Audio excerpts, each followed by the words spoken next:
No va a ser muy, muy complicada. Ya, la idea es que se pueda hacer rápido, de repente podemos terminarla y continuar haciendo clase. Veamos, pues, ¿no? Cómo va, cómo resulta. Ya, como les había dicho yo, esta práctica va a ser totalmente distinta a la que voy a tomarle al otro grupo, evidentemente, porque con el otro grupo solo llevo la clase de prácticas. ¿Ok? Les pido, por favor, que se pongan de acuerdo para ver en qué momento podemos tener una clase de recuperación entre el lunes y el miércoles a cualquier hora, y voy a tratar de gestionar el, este, el aula virtual para poder hacer efectiva esa clase. ¿Ok? Bueno, continuamos con los temas que habíamos estado viendo. Me avisan si pueden ver mi pantalla.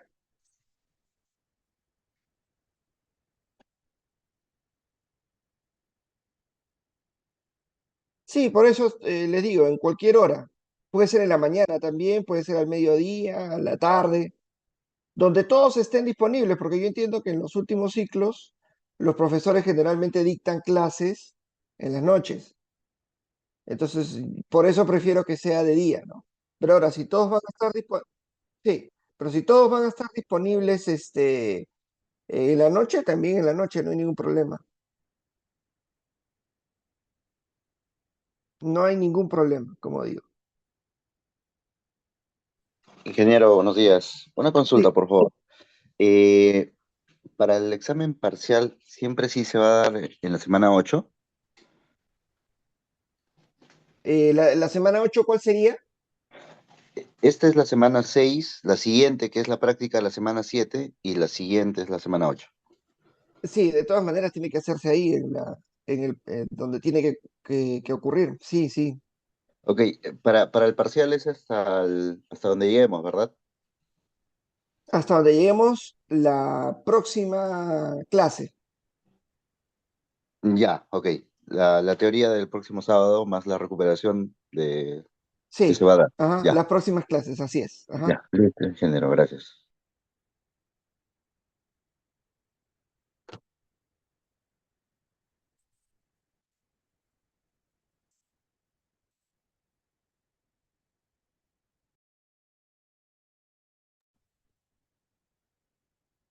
Vemos pues, o sea, también puede ser que lo hagamos simplemente hasta la próxima clase para tampoco no complicarles a ustedes.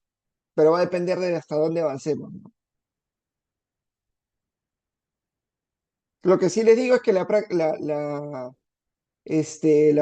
el examen parcial sí va a ser fundamentalmente más de problemas, ¿no? Ok, la gran ventaja es que ustedes no están llevando dos cursos de centrales, ¿no? Como el otro grupo, que está llevando dos prácticamente cursos de centrales. Ustedes están haciendo uno solo.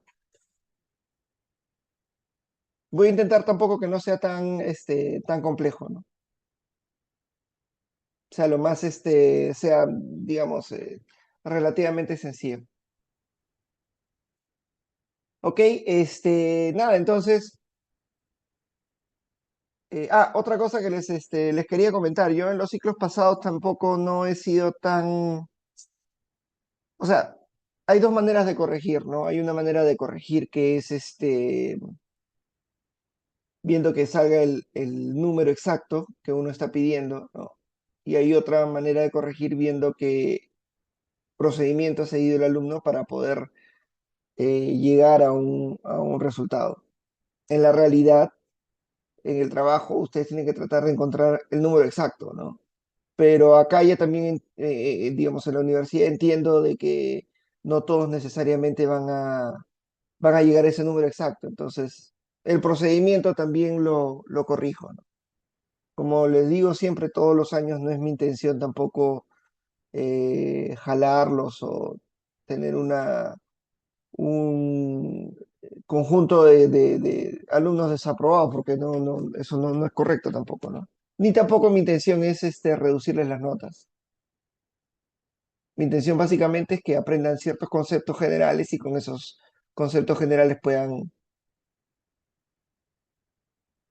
avanzar, puedan tener, digamos, claro el desafío que viene en la vida profesional, al menos en lo correspondiente a a este conjunto de tópicos, ¿no? De centrales eléctricas. Listo, ingeniero, está bien. Y una última consulta. Sí. Respecto al el examen parcial que va a venir, digamos, va a tener una estructura un poco más de problemas. ¿Se Ujú. va a poder utilizar la apto? ¿Lo vamos a dar en el IFIE o solamente con calculadora nada más? No, yo creo que con calculadora nada más, pero tengo que hacer la consulta de todas maneras. Ah, ok. Ya, gracias.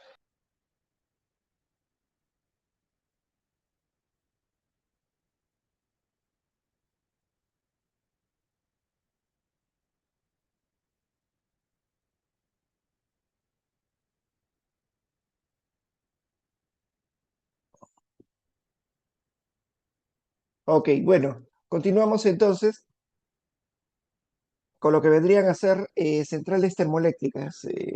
Ya a partir de esta clase, digamos, lo que vamos a empezar a ver es cada uno de los tipos de centrales de generación, cada una de las tecnologías, sus características, sus principales aspectos, eh, sobre todo cómo se operan, cómo se mantienen, cuál es el criterio de mantenimiento, este, cómo las centrales son despachadas dentro del sistema,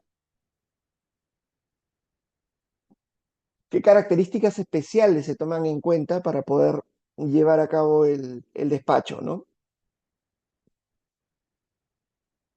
Eh, bueno, acá tenemos el primer parámetro.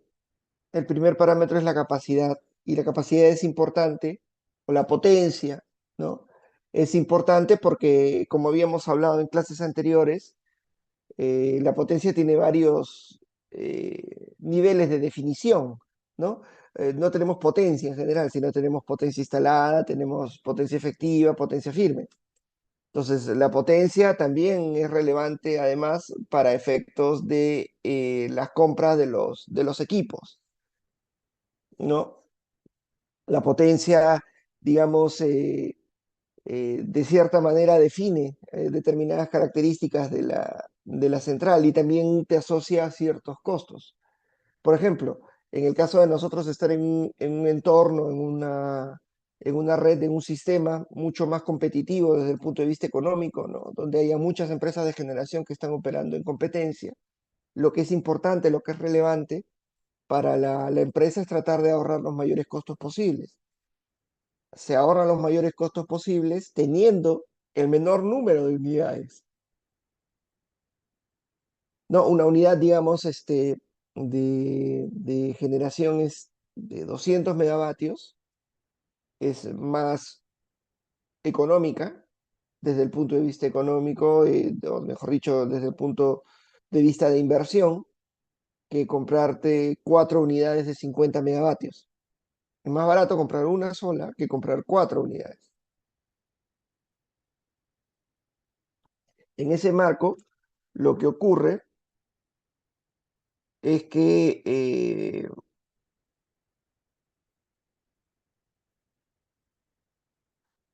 en ese marco lo que ocurre, digamos,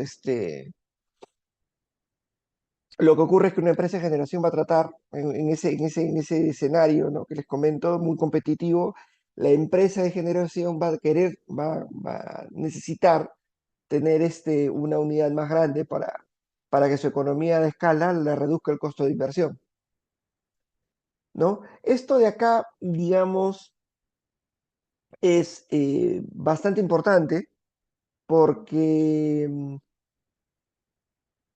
en otros regímenes, en un régimen más monopolista, donde haya una gran empresa de electricidad, ya no de generación, sino de electricidad, ¿no? Empresas estatales muy grandes, el generador no suele comprar este tipo de unidades muy grandes, lo que suele hacer es comprar unidades más pequeñas. ¿Por qué busca comprar unidades más pequeñas? Porque trata de orientarse hacia el nivel de confiabilidad, ¿no? O sea, mayor confiabilidad para, en caso falle alguna de las unidades, estén las otras todavía disponibles. Pero el hecho de comprar unidades modulares más pequeñas implica también un mayor costo de inversión. Claro, si es una empresa estatal, el costo de inversión no necesariamente es relevante o no es una de las variables que va a tomar en cuenta el generador, ¿no? En el caso de una empresa que opera en competencia, sí lo es, porque el generador ya no es una empresa pública, es una empresa privada. Y al ser una empresa privada necesita mostrar beneficios económicos sobre cada una de sus decisiones. Sus decisiones no son decisiones irracionales en muchos casos, o que están enfocadas en otros aspectos distintos al económico, ¿no? Como puede ocurrir en el caso de una empresa pública, sino son decisiones que están centradas fundamentalmente en el aspecto económico, ¿no? Y la inversión, el costo de desarrollo, el costo de instalar una nueva unidad, forma parte de estos criterios que tiene que tomar en cuenta la empresa de generación. Entonces, em- empresas de generación en competencia compran unidades más grandes. Empresas de generación o empresas públicas de electricidad, empresas estatales de electricidad, compran unidades más pequeñas, ¿no? ¿Por qué? Porque se enfocan un poco más en en el aspecto de confiabilidad, pero dejan de lado el aspecto económico. No es lo que va a ocurrir siempre, pero los papers, la información que se tiene generalmente te da ese tipo de conductas, ¿no? Que pueden haber o que pueden surgir en las empresas. Ahora, tampoco piensen que en las empresas de generación privadas se va a comprar una unidad de 600 megavatios y listo, porque también tiene que tomarse en cuenta el aspecto técnico de confiabilidad, ¿no? Digamos, en lugar de comprar, pues, eh, no sé, queremos una central de 600 megavatios, podemos comprar tres unidades de 200 o dos unidades de 300, ¿no? Eso es lo que puede pasar en una empresa de generación privada. Pero en una empresa de generación pública, como digo, las unidades suelen ser modulares, mucho más pequeñas. Esto se puede apreciar acá, el tema de los costos, ¿no? El tema de los costos unitarios. Este evidentemente es una gráfica ya un poquito pasada, esta es una gráfica creo del año 2010, ¿no? Donde se ven los costos unitarios de las unidades. Si ustedes ven las unidades más grandes, tienen costos unitarios más pequeños. Unitarios quiere decir costos en dólares por kilovatio, ¿no? Por kilovatio instalado. Entonces, si ustedes se fijan en las unidades que tienen mayor tamaño, estas unidades van a ser más baratas por costo de inversión unitario. Pero si nos vamos hacia las unidades más pequeñas, van aumentando el precio, ¿no? Una unidad de 250 megavatios está en el orden de 200, de acuerdo a esta gráfica que, como digo, ya tiene precios pasados, ¿no? Una unidad de 200.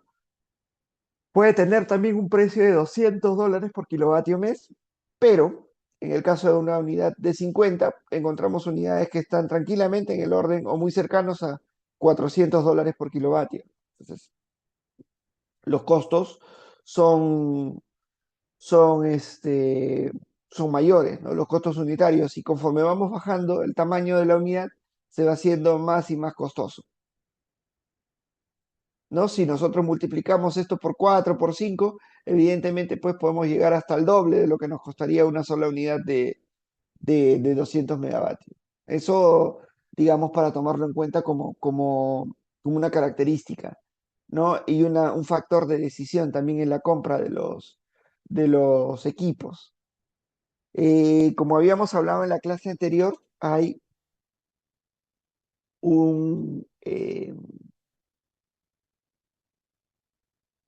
hay una característica especial, digamos, una definición especial de potencia instalada, de potencia firme y potencia efectiva. No existe una sola definición, ¿no? Que nos lleve a poder explicar la capacidad de una unidad, porque hay que ver en qué momento o en qué circunstancias se realiza esa medición de capacidad de potencia, ¿no? Entonces habíamos hablado que el primer nivel, digamos, de definición era el de potencia instalada.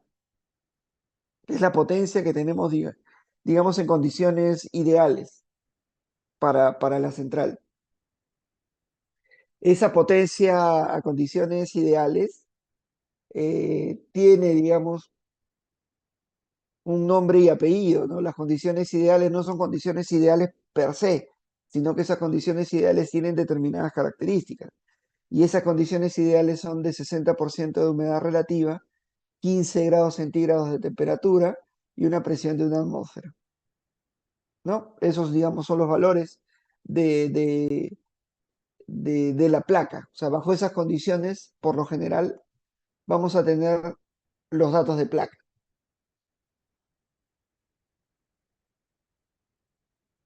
O sea, la potencia instalada va a tener esa característica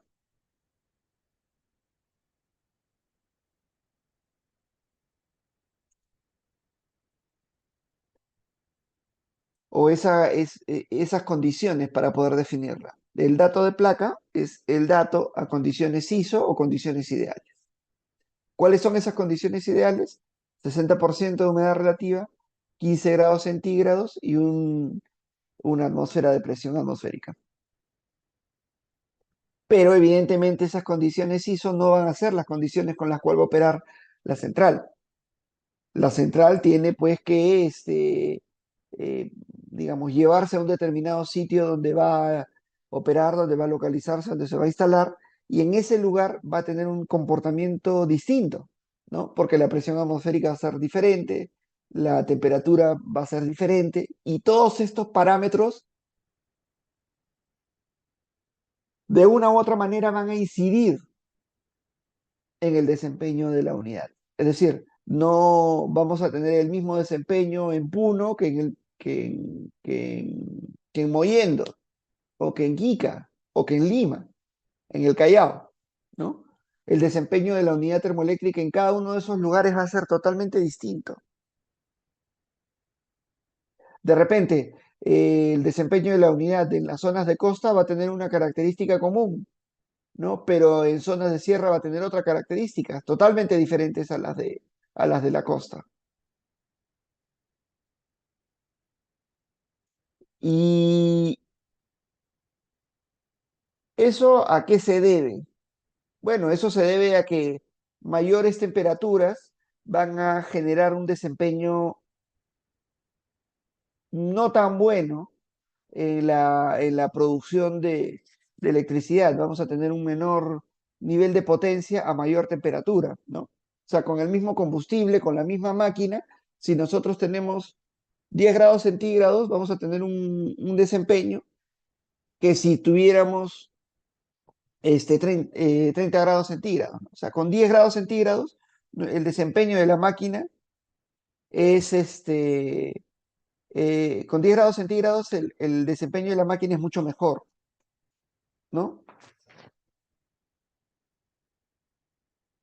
Con la presión atmosférica también se da algo similar. Es decir, con mayor presión atmosférica, estando sobre el nivel del mar, también el desempeño va a ser mucho mejor de la unidad.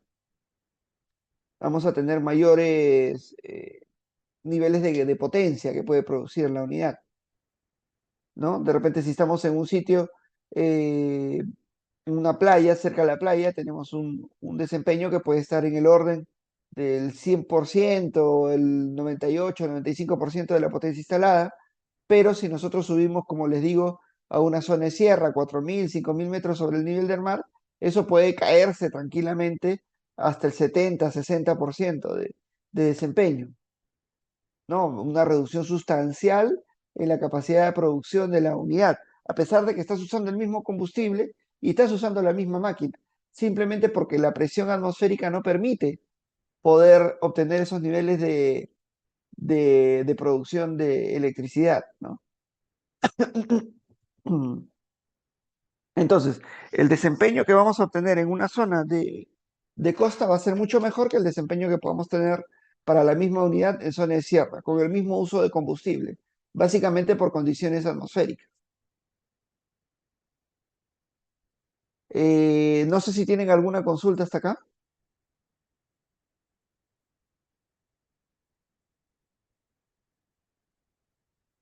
Está claro por ahora, ingeniero. Ok.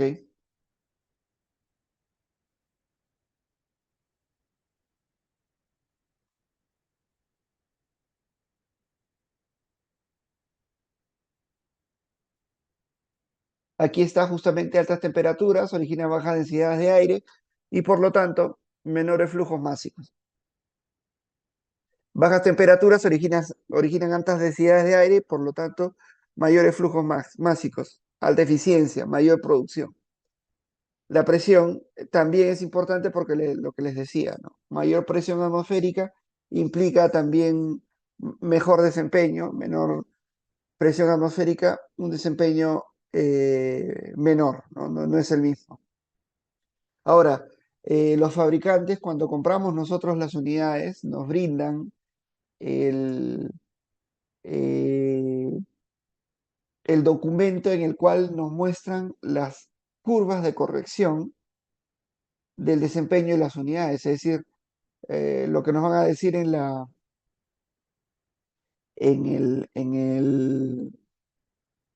este, en el conjunto de documentos que nos entrega el fabricante cuando adquirimos una nueva planta de generación, eh, también van a incluir unas curvas donde se muestre justamente que a determinados niveles de temperatura el desempeño de la máquina va bajando, a menores niveles de temperatura la máquina tiene un comportamiento, un mejor comportamiento, ¿no? Lo mismo para la presión, pueden ser curvas, digamos, eh, curvas de corrección que tengan todo el conjunto de la central, si estamos hablando de un ciclo combinado, o de repente lo tienen por unidad, lo que pide, y acá ya aterrizamos a la regulación local, lo que pide el COES para poder realizar una prueba de potencia efectiva es que las curvas sean las curvas del modo de operación, ¿no? Si vamos a hacer una prueba de un ciclo combinado, deberíamos tener la curva de todo el conjunto, ¿no? La curva de corrección de la temperatura, de la presión atmosférica por todo el conjunto, no por partes, porque por partes, digamos, hay que seguir una secuencia de corrección que es compleja y que implica también un mayor conocimiento de parte de, de los analistas que van a realizar este trabajo, porque van a haber varias, o sea, digamos, hay variables principales, ¿no? Hay variables primarias que vendrían a ser la temperatura, la humedad relativa, la presión atmosférica, esas son las variables primarias. Pero si nosotros hacemos, digamos, una prueba de potencia efectiva y queremos hacer una corrección de del, de la potencia para obtener el valor de potencia efectiva y no tenemos la curva total, si no tenemos curva por parte, digamos, si estamos hablando de un ciclo combinado, tendríamos también variables intermedias entre que el ciclo abierto lleva el gas o lleva los gases calientes hacia el intercambiador de calor y luego pasa por los calderos recuperadores y pasa finalmente a la turbina, ¿no? Entonces ahí, digamos, tenemos también, perdón, ahí también tenemos perdón, un segundo. Ahí también, digamos, hay variables intermedias que hay que saber controlar y lo que hace el COES para evitarse todo ese trabajo que es complejo es básicamente que el fabricante mismo nos entregue una curva, ¿no? Con el detalle exacto de cuál va a ser el nivel de corrección que va a tener nuestra máquina. Una sola curva que represente el comportamiento, la variación del comportamiento, del desempeño de la unidad ante diversos niveles de temperatura y de presión.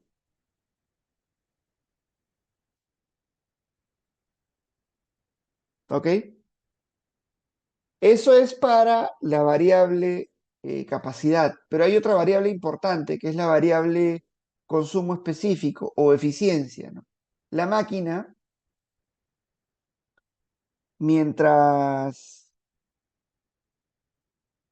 sea más eficiente, va a tener un menor consumo de combustible para producir el mismo volumen de electricidad.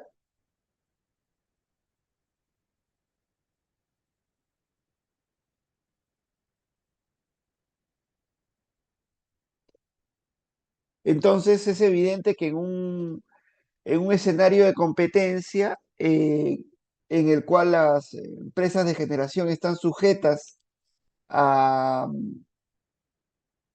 la competencia y a la obtención de mayores beneficios económicos o de beneficio económico en general,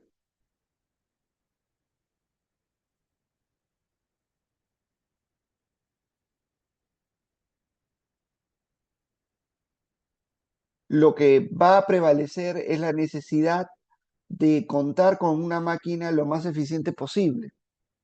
Pero ¿cuál es el problema con esto? Bueno, el problema es que la eficiencia se va ganando conforme va pasando el tiempo y van realizándose análisis o desarrollos en investigación el,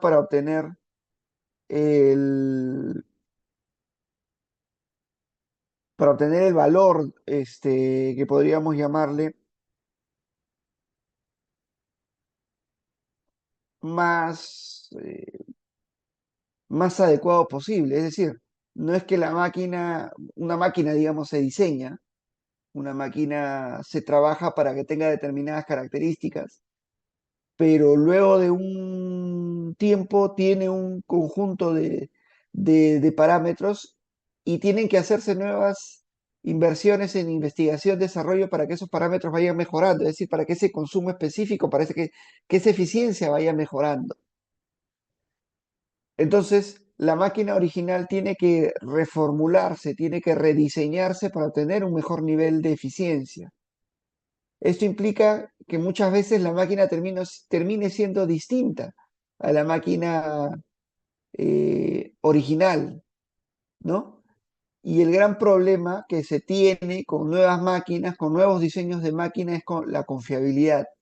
Es decir, una máquina nueva, una máquina que digamos tenga un nuevo diseño, es una máquina que no ha tenido mucha prueba en el campo, ¿no? O sea, que no se ha probado en el campo de manera intensiva, de manera que los generadores en todo el mundo hayan usado esta máquina para poder generar electricidad, ¿no? Y hayan suficientes horas de operación que tenga esta máquina para poder decir que es una máquina confiable. No se olviden que en el caso de, de la electricidad, de la generación de electricidad, la confiabilidad es muy relevante. Es muy importante contar con el servicio eléctrico, porque la energía más cara es la que no se tiene, ¿no? Entonces, ¿cómo hacemos nosotros para poder, de una u otra manera, este, lograr una mayor confiabilidad? Bueno, teniendo máquinas que tengan mucho más rodaje, mucho más uso en el mundo. ¿No? Hay un modelo muy antiguo, de repente hace 20, 30 años, pero es un modelo que ya ha pasado por una serie de fallas. El fabricante ya ha hecho los cambios, los ajustes necesarios, pequeños, evidentemente, en el diseño, para que esta máquina ya sea una máquina totalmente confiable, que no tenga fallas, ¿no? Entonces, ese tipo de máquina, una máquina antigua, pero con muchos años de prueba, va a implicar una máquina menos eficiente, ¿no? Una máquina antigua, con muchos años de prueba, no necesariamente va a ser la más eficiente, probablemente sea una máquina menos eficiente, pero muy confiable. Y nuevamente regresamos al entorno en competencia o al entorno estatal, ¿no? El generador que, digamos, pueda operar en un sistema de una sola empresa, en un sistema gobernado por una gran empresa de electricidad, ¿no? Que pueda integrar la generación, la transmisión, la distribución, una empresa estatal muy grande, ¿no? Como hay en muchos países del mundo, puede verse tentada a comprar una máquina menos eficiente pero más confiable, ¿no? Porque no va a competir, simplemente va a entregar el servicio. Entonces, en ese entorno, en competencia, en ese entorno, perdón, en no competencia, el generador o la empresa eléctrica en general va a tender a comprar estos grupos de generación menos confiables, perdón, más confiables y menos eficientes, ¿no?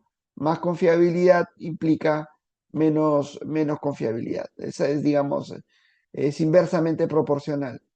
Entonces, el, el gran generador, la gran empresa de electricidad va a tender a ir por el camino de mayor confiabilidad, menor eficiencia. Pero en el caso de una empresa de generación que sí está sometida a eficiencia, que sí tiene que obtener réditos económicos y que el hecho de que tenga una mayor eficiencia puede implicar que puede operar más, ¿no? Este generador va a buscar la máxima eficiencia posible. ¿Cómo es que el generador eh, despacha más u opera más si es que, si es que tiene una mayor eficiencia? Bueno, en general, el costo variable total de las máquinas se define como la suma de dos costos variables, ¿no? El costo variable combustible y el costo variable no combustible. El costo variable combustible, que es el 80% del costo variable total, tiene dos componentes o se calcula como el producto de dos componentes, del consumo específico por el precio del combustible, ¿no? El producto de ambas me da el costo variable de combustible, que es, como digo, el 80% del costo variable total de la máquina. Y como les había dicho en la clase anterior, el costo variable es el que va a definir el orden de despacho. Si yo tengo una máquina que tiene un costo variable de $20 y tengo otra máquina que tiene un costo variable de 30, el operador del sistema lo que va a hacer es llamar a la operación a la máquina de $20 por megavatio hora, porque esa es la máquina más barata, ¿no? El despacho va a fundamentalmente seguir el costo variable de las unidades. La máquina más eficiente es la que tiene mayor prioridad de despacho sobre el resto de máquinas. Entonces, el generador va a tender a buscar la máquina más eficiente para poder tener la prioridad de despacho, para poder operar, digamos, de manera más, de manera, con mayores factores de planta. Esa es la definición correcta, con mayores factores de planta que una máquina que tenga una eficiencia menor. Entonces el generador va a tender a, a obtener, digamos, a buscar que contar con la máquina más eficiente para, para poder tener mayor ventaja competitiva que el resto de sus competidores, ¿no? Eso, digamos, en el entorno en el cual se desarrollen las actividades del generador. El generador, como digo, puede ser un generador operando en competencia, donde buscará mayor eficiencia, menor confiabilidad, evidentemente, porque es una máquina más moderna, que no ha sido probada, ¿no? Y por otro lado tenemos el generador que opera en un entorno monopolístico, ¿no? Un entorno de gran empresa de electricidad, ¿no? Donde lo más relevante es la confiabilidad. Entonces va a tratar, digamos, de comprar la unidad que tenga más años de prueba para que pueda, digamos, tener la mayor certeza de contar de contar con el servicio eléctrico de manera permanente, ¿no? Entonces son dos enfoques totalmente distintos para la compra de nuevas unidades de generación, ¿no? El consumo específico generalmente tiene una forma, y la forma es esta de acá, ¿no? La forma es esta, de esta curva cóncava hacia abajo, donde a mayores niveles de carga, al nivel, digamos, de más alta carga, la máquina tiene una mayor eficiencia. A menores cargas, a menores niveles de carga, a cargas parciales, digamos, la eficiencia de la máquina es mucho menor.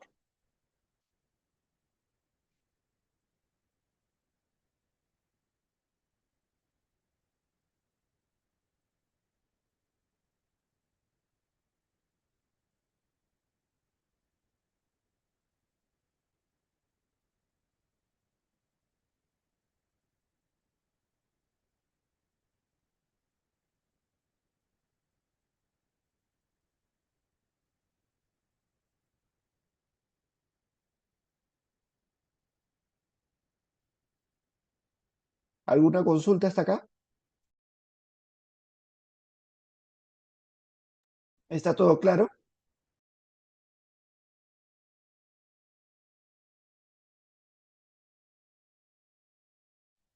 Sí, ingeniero, todo claro hasta el momento.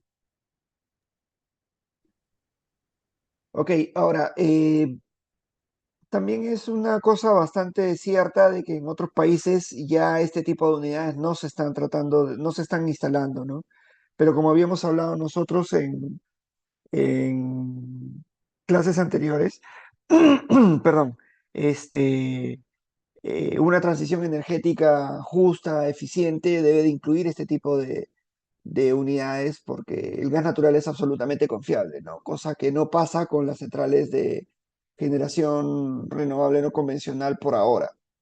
Eh, tiene, tenemos esta unidad que tiene una tecnología que ya viene probándose desde hace por lo menos casi 100 años, entonces eh, es una oportunidad importante seguir utilizando este tipo de tecnologías. Eh, yo les había comentado el caso de Texas, donde hubo una regulación, un marco normativo que desincentivó a los generadores a gas a operar con sus unidades, ¿no? Inclusive creo que les impusieron un impuesto cada vez que operasen, porque estaban operando generando emisiones, ¿no? El problema es que empezaron a salirse, empezaron a retirar máquinas a gas porque evidentemente nadie iba a trabajar pues gratis o para perder dinero, ¿no? Y cuando hubo la gran tormenta de, no sé si fue el año pasado, no me acuerdo, o el 2021, no, creo que sí, en el 2021, este, no había máquinas a gas para poder soportar el, el invierno, ¿no? No había máquinas tampoco a diésel.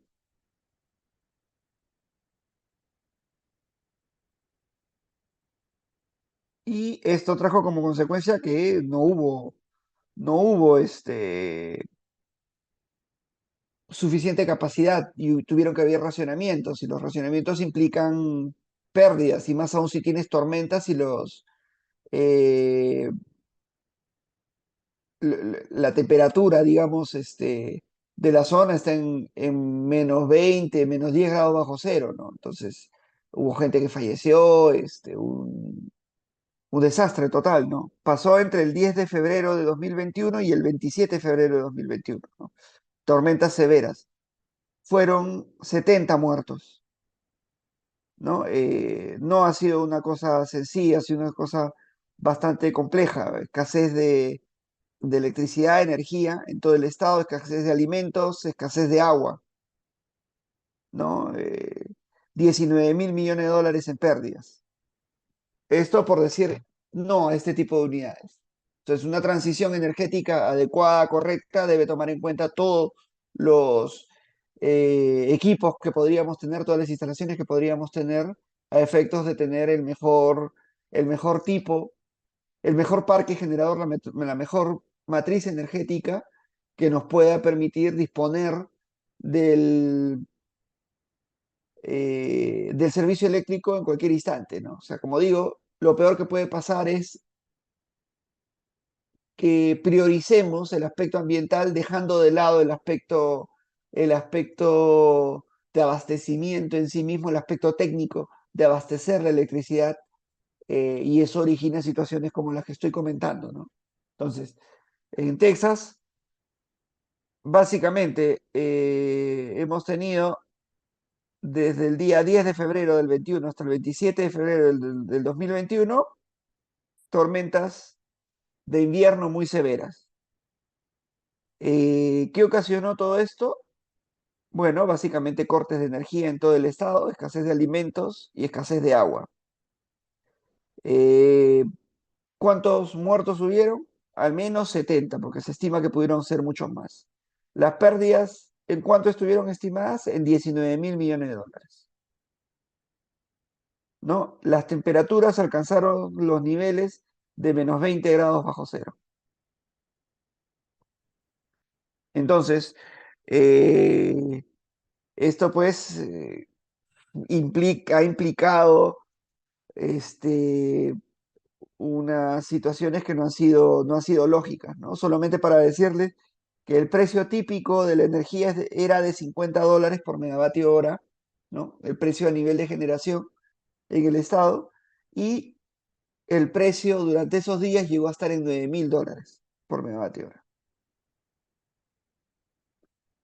Eh, hubieron más o menos racionamientos por el orden de los 3.000, 4.000 megavatios, ¿no? Para un sistema que tenía 70.000, pero sin margen de reserva, ¿no? Entonces, un desastre total, una gestión pésima, básicamente fundamentada en una eh, visión, no, no una visión general, panorámica de lo que viene a ser el servicio eléctrico, sino una visión enfocada en un solo aspecto, que es el aspecto ambiental. El aspecto ambiental es absolutamente eh, importante, pero si el aspecto ambiental va a implicar que no haya abastecimiento a hospitales, que no haya abastecimiento a, a las personas, ¿no? Que haya racionamientos y que las personas tengan que sufrir esos niveles de, de frío y que puedan haber muchas vidas en riesgo, eso no es razonable en absoluto. Entonces, una transición justa es una transición en la que se asegure la confiabilidad del abastecimiento de electricidad, y es por eso que este tipo de unidades todavía son importantes, ¿no? Les comentaba que ya en, en Texas había esta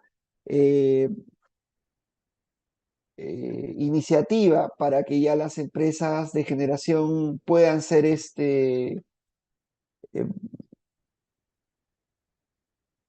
puedan hacer inversiones en estas tecnologías y que puedan recibir algún tipo de promoción por, por instalarlas, ¿no? Por instalar este tipo de tecnologías. Si antes pagaban un impuesto, ahora de repente poder tener algún tipo de incentivo económico para que las unidades que están, las pocas unidades que haya, digamos, unidades termoeléctricas que hayan, no se vayan, sino más bien se queden y más bien se instalen nuevas máquinas, ¿no?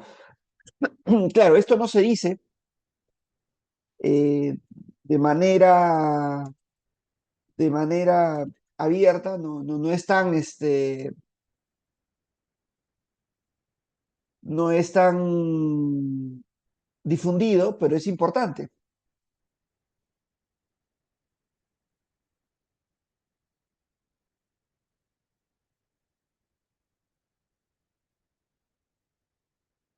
Denme un segundo.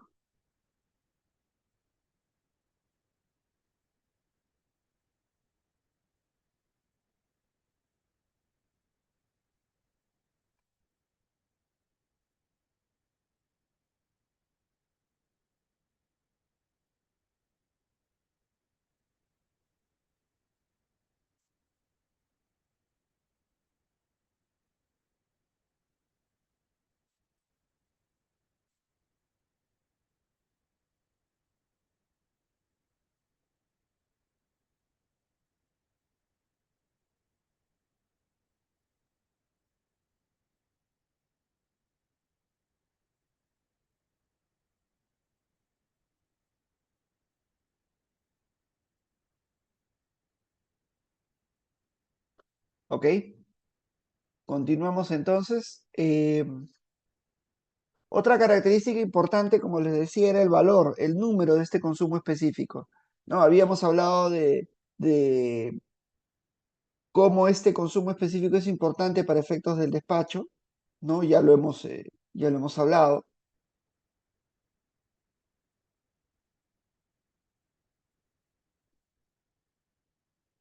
Y ahora tenemos que ver que hay dos niveles de consumo específico. Lamentablemente, estamos haciendo, generalmente lo hacemos más difícil, a pesar de que podría ser más sencillo, ¿no? Pero bueno, es la manera como ocurre. Existen dos referencias para el consumo específico.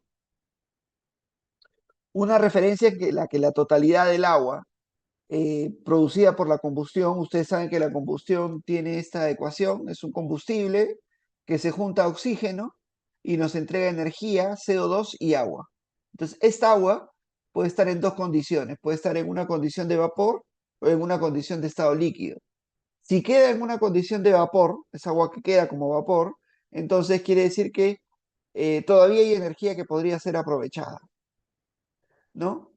Si nosotros, por el contrario, consideramos que esa agua queda en estado líquido, ya toda la energía ya fue aprovechada. Entonces, dependiendo de la condición que tenga el agua resultante del proceso de combustión, ¿no? Nosotros podemos hablar de un poder calorífico del proceso que sea alto o bajo. Si nosotros consideramos un máximo aprovechamiento de la energía del combustible, ¿no? Es decir, que el agua quede en estado líquido, nosotros estaríamos hablando de un poder calorífico superior.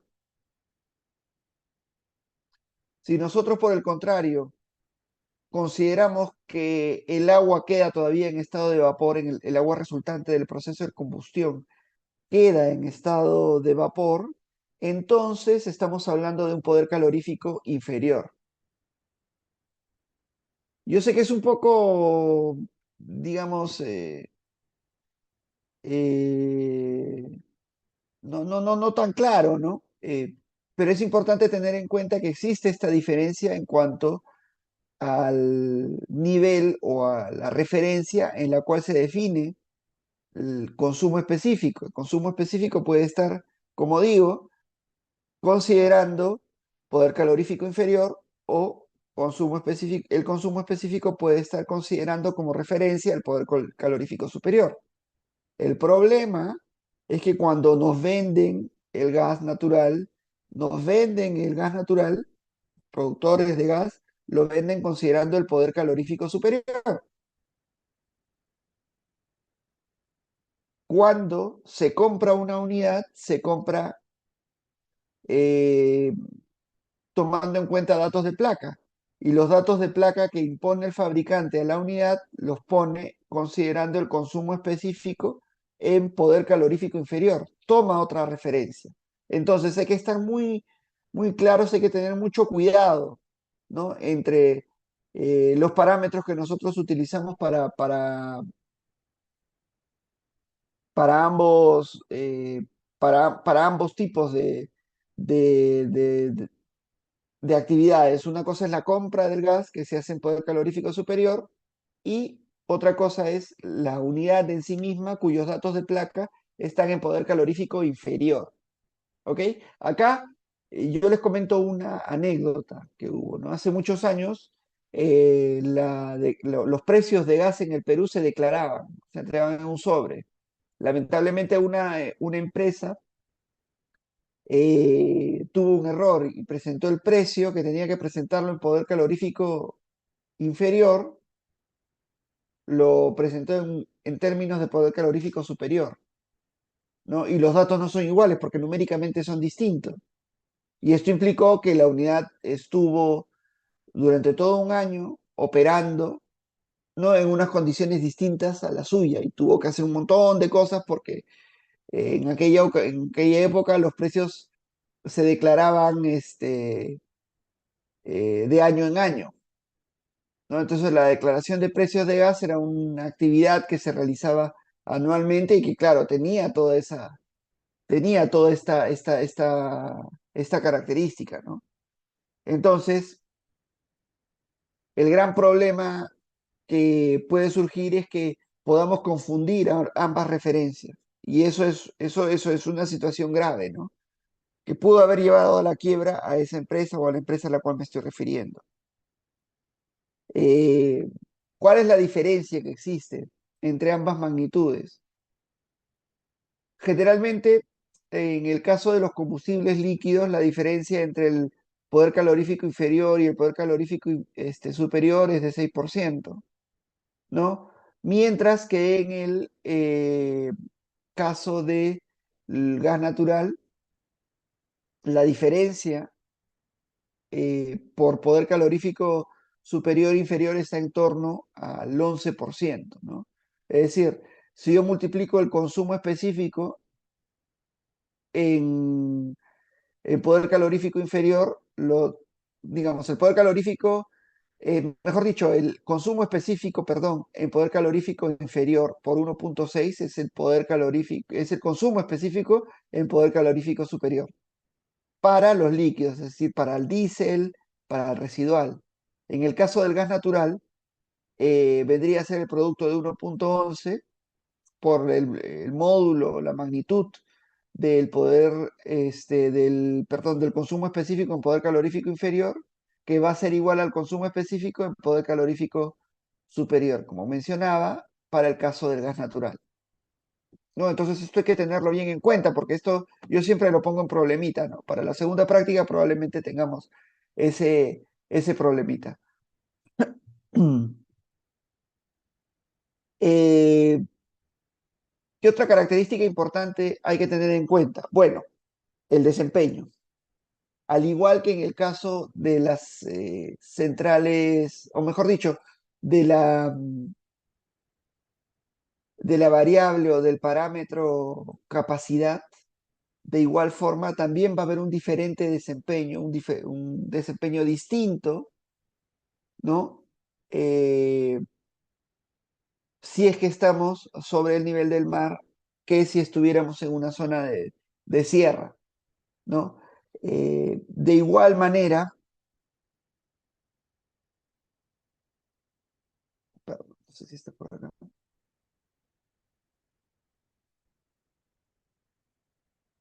Ok. Si nosotros, por ejemplo, estamos en una ciudad que está ubicada en una zona de sierra, el consumo específico resultante va a tener un módulo tal que haga que mi desempeño sea menor. Es decir, la eficiencia de la máquina en zonas altas va a ser menor que si estuviéramos sobre el nivel del mar. ¿No? La eficiencia se ve afectada a un menor a raíz de un menor valor de presión atmosférica. De igual manera pasa con el calor, con la temperatura ambiente.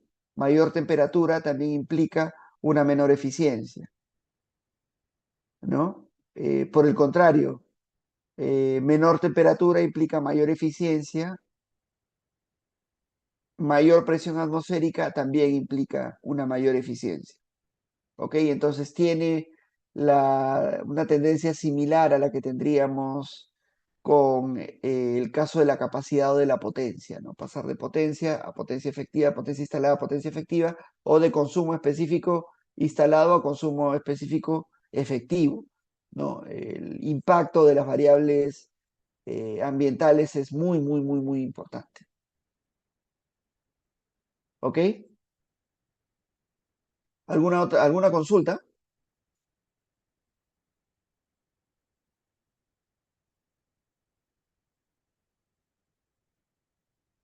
¿Hay alguna consulta hasta acá? No, profesor. No, ingeniero, por ahora no. Ok. Entonces, ya sabemos, digamos, estos dos parámetros por qué son importantes en el caso de centrales termoeléctricas. Y tenemos este aspecto que, si bien es cierto, ya lo hemos explicado, es relevante verlo de manera independiente, que es la edad, ¿no? Sabemos que una máquina con mayor edad, con mayor tiempo de prueba, con mayor eh, nivel de operación, a lo largo del tiempo es una unidad mucho más confiable, pero también más ineficiente y también resulta siendo una unidad más pequeña, ¿no? Una unidad más chica. Las unidades, generalmente, lo que ha pasado en el tiempo es que los sistemas eléctricos se han ido incrementando en cuanto a tamaño, ¿no? Entonces las unidades también han ido creciendo. Es por eso que las unidades más antiguas son unidades que suelen ser más pequeñas.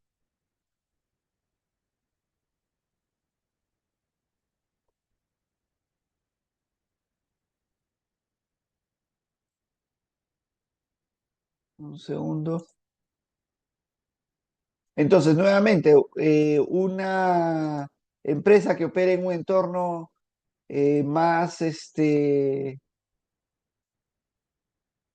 perdón, en un entorno más competitivo, tratará de comprar una unidad que tenga menos edad, es decir, que tenga menor tiempo de operación, porque es una unidad más grande, que le importa, digamos, desde el punto de vista de costos de inversión unitario al generador, una unidad con un mejor desempeño, con una mayor eficiencia al generador que opera en situación de competencia, pero una empresa de generación, una empresa eléctrica que opera en una situación de monopolio, tratará de buscar una unidad con mayor tiempo, con mayor edad, ¿no? Con mayor tiempo de prueba.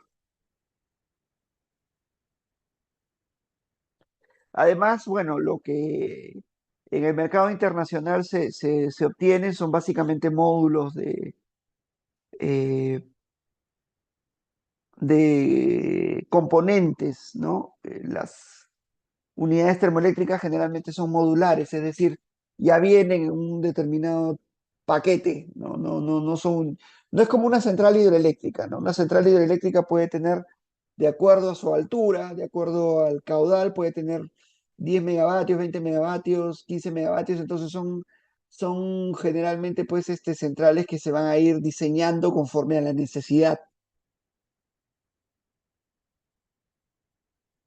A la necesidad propia del sitio, a la necesidad propia del lugar donde se va a instalar la central, porque cada sitio va a tener su propia característica, cada lugar donde vamos a instalar una central hidroeléctrica va a tener eh, su propia particularidad, ¿no? Pero en el caso de una central termoeléctrica, las centrales termoeléctricas suelen ser modulares, es decir, venden centrales de 50 megavatios, de 100 megavatios, de 150 megavatios, de 200 megavatios, ¿no? Y existen módulos, existen, digamos, containers que tienen esos tipos de unidades. Me contaban, por ejemplo, que en Argentina las unidades venían con dos módulos, ¿no? Con dos containers, unidades de 15, 20 megavatios. Un módulo para todo lo que viene a ser el control, otro módulo para todo lo que viene a ser la turbina, el compresor, todo el equipamiento, digamos, mecánico con el cual vamos a operar, y otro módulo donde estaría el generador, ¿no? Entonces, eran centrales modulares también. Si no les pagaban a los dueños o a los fabricantes, los dueños, como eran containers, simplemente se llevaban en 3, 4, 5 camiones los containers y listo, ¿no? Ya sabían qué hacer con sus equipos. Entonces, eran equipos muy sencillos de instalar y muy sencillos de retirar también. Entonces, lo que usualmente ocurre es que existe un módulo de generación que incluye la turbina, el generador, los principales sistemas de la unidad. Existe otro módulo de balance de planta que incluye los filtros, los silenciadores, el sistema para monitorear vibraciones, controles, el sistema de control, mejor dicho. Existe otro módulo de control de emisiones, que estos suelen ser módulos optativos. Cada vez estos módulos son más exigidos, evidentemente, ¿no? Y sirven para poder controlar las emisiones de NOx, ¿no? Y nos vamos a tener una clase donde vamos a ver todo lo que viene a ser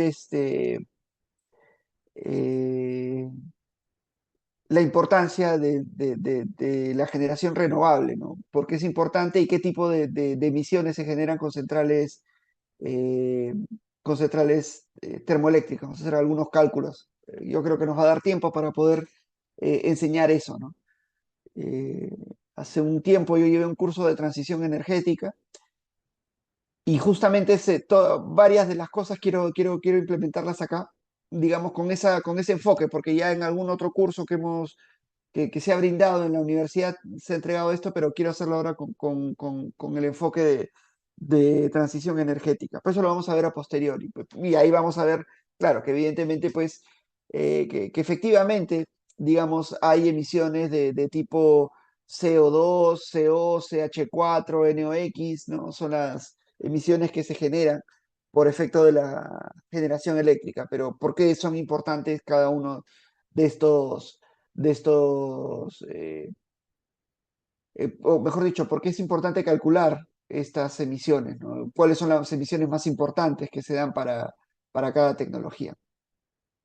¿Ok? Entonces, las máquinas termoeléctricas las venden modularmente, las venden por conjuntos de equipos. Y bueno, el generador ve si es que necesita, por ejemplo, es un generador que no tiene exigencias en cuanto al control de emisiones, no tiene por qué comprar el módulo de control de emisiones, ¿no? También puede ser de particular importancia para el propio fabricante entregar los equipos y que también los pueda desmontar fácilmente si es que no hay un reconocimiento, un pago de parte del, de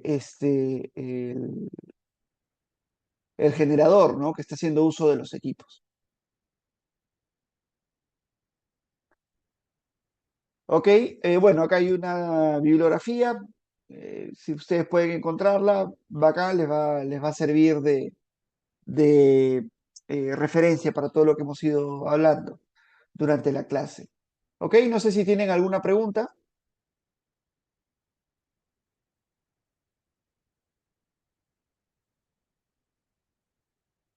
Ok, bueno, si no hubiera ninguna pregunta, entonces lo dejamos acá.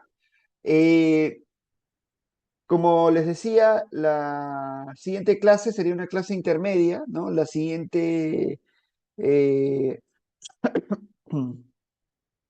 la siguiente clase tiene que ser una clase intermedia en la semana, entre el lunes y el miércoles. En cualquier momento, ustedes pónganse de acuerdo y por favor me mandan ahí el detalle del horario que vayan a escoger. ¿Ok? Y yo voy a hacer la gestión para poder tener el ID, para poder tener esta sesión final. Y dependiendo del avance que tengamos, tendríamos el examen parcial hasta la clase que yo les indique, ¿no? Que puede ser hasta la de la siguiente clase o la subsiguiente, que sería el sábado. ¿Ok? Si no hubiera nada, entonces nos estamos viendo. Muchísimas gracias y cualquier cosa me avisan por los medios que ya tenemos para comunicarnos. Muchísimas gracias y buen fin de semana. Buen fin de Hasta semana, luego. profesor. Gracias. Hasta luego, querido profesor. Ok, ingeniero.